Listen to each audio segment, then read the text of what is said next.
ስማኛ አምላኬ ምነው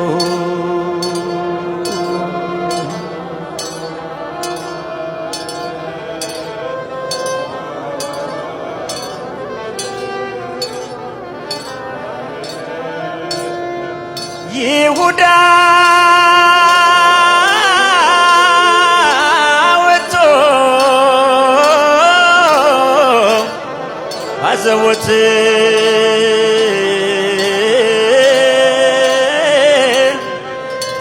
ገበያ ሊሸጥ ቸግሮት ሽጦ ታረፈ በጉን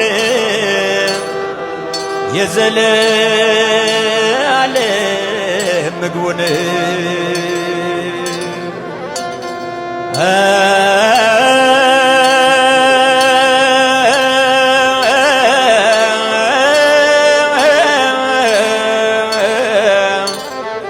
ምነው ወዳጄ ምነው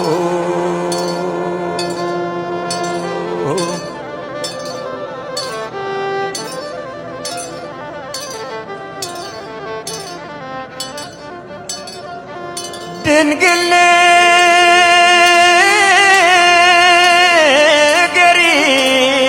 ንገሪው ለልጅሽ እንዲህ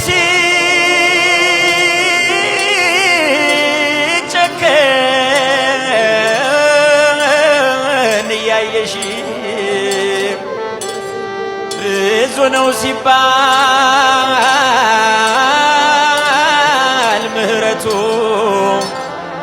ሞትን ገደለው በሞቱ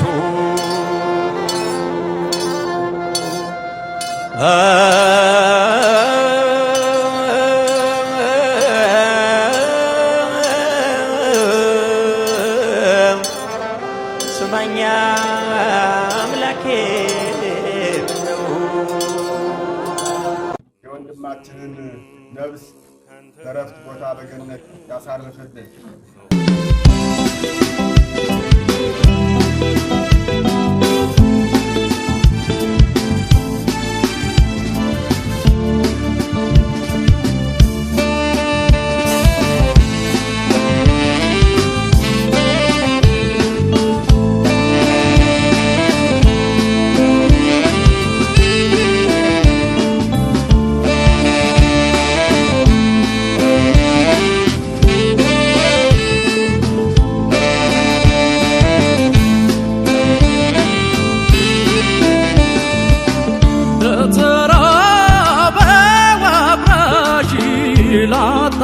ሰው ደጋፊ ሲሆን ያሳዝናል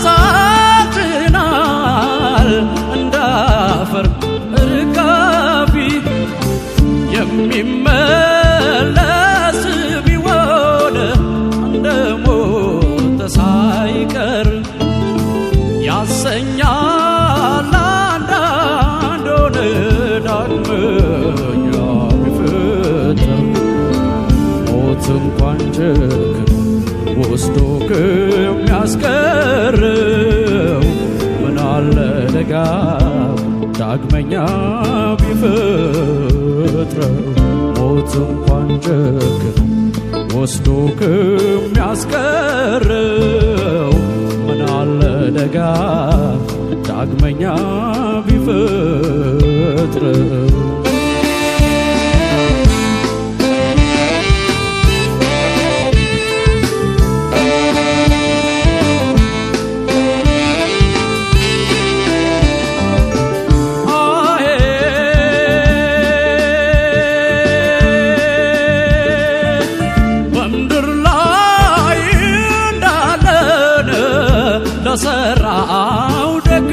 የሚኪን የሳሎን ስዕል ካያችሁት ሰዓሊ አብርሃም ነው። እሱ ነው እንዴ? አዎ ነው እንዴ? አዎ። እና በጣም ጎበዝ ሰዓሊ ነው። አይተህ ነው አይ ግን ሶሪ አንዴ ሶሪ ማለት ቆይ እንትን ከማለታችን በፊት ማለት የኔን ፍቃድ ማግኘት አልነበረብህም እንደዛ ለመስራት? ካሪኬቸር ኖርማሊ ያው በሌላውም ዓለም ይሰራል።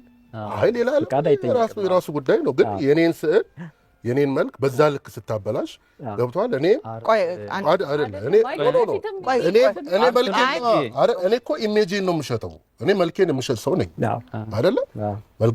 ማለት ከስራዬ አንዱ እዚህም እኮ የምቀርበው ምናምን መልኬን ስራዬን ለመሸጥ ነው።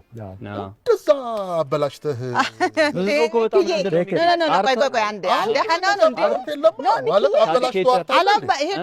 ይሄ እኮ ራሱ አርት እኮ ነው ሚኪዬ። አሁን ስታየው እኮ ለጊዜው አይተዋል። በጣም ቫይራል ነው የወጣው። ብዙ ሰው ደግሞ በጣም ቫይራል የወጣው እኮ ስለተበላሸ ነው እንጂ አይደለም። ከዚህ በፊትም እኮ በእንደዚህ የሚስሉ ሰዎች አሉና እንደፈለጋቸው የራሳቸው ጉዳይ እኮ ነው። እኔ የፈለጋቸውን መሳል ይችላሉ። ግን እኔ ሳልጠየቅ በዛ ልክ መልክ ያበላሽ ቫይራል እኮ ሌሎች ሰዎችም ይሳላሉ። ታዋቂ አይደለም ይሄ በጣም እና እንደዚህ የሚል ሰው አጋጥሞ አያውቅም። ኦኬ አብርሃም ደነገጥ የመጀመሪያዬ ነው። እኔ ይኸውልህ ሲጀመር ይሄ ፕራንክ የሚሉት ነገር በጣም ነው የምጠላው። እንደው ለሱ ብዬ ነው የተባበርኩት፣ ይቅር በለኝ። አይ ኖርማሊ እኔ ኢንቴንሽን በጥሩ ኢንቴንሽን ስለሆነ የሰራሁት አልደነገጥኩም። ይደርሳል አይደርሰውም ወይ እያሉ ማዘር እኔ ልነግራችሁ ነበር የምታወራው ከማዘር ጋር ነው እንዴ? በጣም የሳኩት የምሬን ነው የምልህ። ማለት እንዴት አድርጎ አሰበው ብዬ ማለት ነው። ይሄ የሙያ ዘርፍ መሆኑ ራሱ አላውቅም። ከዛ በኋላ ነው በጣም ሪሰርች አድርጌ። ሚኪ ግን እኩል ነው ያስደነገጥከኝ። እኔ ራሱ ደነገጥኩኝ። ከአብርሃም ይልቅ ማሮና ጆሲ ናቸው የደነገጡት። አንደኛ አርቱንም አውቀዋለሁ፣ በጣም ኢንጆይ አድርጌዋለሁ። እንደውም ቫይራል ከወጣ በኋላ የራሴ ፌስቡክ ፔጅ ላይም እኮ ለጥፌያለሁ። እንዲህ ነው ይሁን ሰዎች እንደዚህ ነው የሚያዩኝ ምን ትላላችሁ ብዬ ሁሉ እኮ ለጥፌያለሁ። እና ኖርማሊ አክቹአሊ በደንብ ያልደነገጥኩትም ያው የአክቲንግ ብቃትን በጣም አደንቃለሁ። በትወና ብቃት እኔ በጣም አድንቄያለሁ። በእውነት በጣም በጥሩ ኢንቴንሽን ነው የሰራው። በዚህ ልክ የሰፈር ልጆች ማስፈራሪያ ሆኛለሁኝ። ማታ ሚኪ እንደዚህ ይቀየራል ወያት ነው ምናምን መባል ተጀመረ። እውነት ሚኪ እንዴት እንዳሳቀኝ ልነግር አልችልም። ሙያው ዘርፉ መርጠኸው ነው ወይስ በፍላጎት ነው የገባው አንተ? ካሪኬቸር ጀስት ጎን ለጎን የምሰራው ነገር ሌላ የጥበብ ስራዎችንም እሰራለሁ። ግን ካሪኬቸር አሁን ለእኔም እያሳቀኝ የምሰራው አይነት ስራ ነው እና የሰውም ሪያክሽን ደግሞ እንደዚህ ነው። በአብዛኛው ይወዱታል የተሰሩትን ፕላስ ጀስት የሚያዩትም ሰዎች ይወዱታል። እኔ እንጃ ወንዶች ላይ ያስቃል፣ ሴቶች ላይ የሚያስቃል።